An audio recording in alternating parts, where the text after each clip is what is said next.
సచివాలయాల్లో ఉచితంగా చదరం సర్టిఫికేట్లు జారీ. చదరం సర్టిఫికేట్లు వికలాంగులకి చదరం సర్టిఫికేట్లు జారీ చేయడం జరుగుతుంది. సీనియర్ సిటిజన్ కార్డులు కూడా సచివాలయంలోనే ఇస్తారు. సాక్షి అమరావతిలో ఇది మనకి ప్రచారం చేశారు.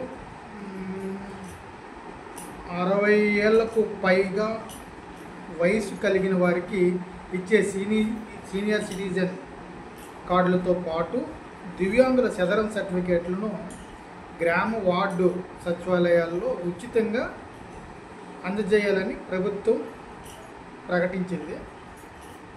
ఇప్పటి వరకు వీటికి 40 రూపాయలు చొప్పున వసూలు చేస్తున్నారు. ఇకపై ఈ సేవలను ఉచితంగా అందజేసేందుకు ఆన్లైన్ పోర్టల్లో అధికారులు మార్పు చేస్తున్నారు. కాబట్టి రాష్ట్రంలో ఉన్న దివ్యాంగులందరూ కూడా విషయాన్ని గమనించుకోండి. కొత్తగా చదరం సర్టిఫికేట్లు డౌన్లోడ్ చేసుకోవడానికి ఏ విధమైన డబ్బులు చెల్లించే అవసరం లేదు, 40 రూపాయలు కూడా. కాబట్టి సచివాలయంలోకి వెళ్ళి ఉచితంగానే ఈ యొక్క చదరం సర్టిఫికేట్లను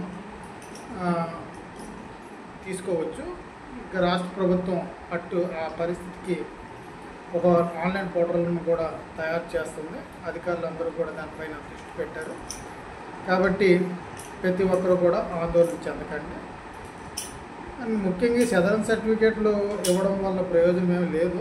ఎందుకంటే కొత్తగా పెన్షన్లను విడుదల చేయడానికి ప్రభుత్వం ఎటువంటి చర్యలు చేపట్టలేదు. కాబట్టి పెన్షన్ ఈ చదరం సర్టిఫికేట్లు ఇవ్వడం వలన కూడా వారికి ప్రయోజనం లేదు అన్నది నా ఉద్దేశం.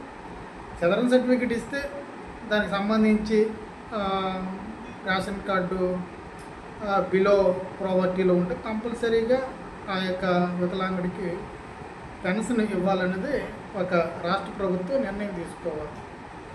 ప్రతి నెల కూడా పెన్షన్లు ఇచ్చే విధానంలో పోర్టల్ను తయారు చేస్తే బాగుంటుంది. కానీ చదరం సర్టిఫికేట్లు ఇవ్వడానికి పోర్టల్ తయారు చేసామని పెన్షన్ కూడా ఇచ్చే దిశగా చర్యలు చేపట్టాలని రాష్ట్ర ప్రభుత్వాన్ని నేను కోరుతాను.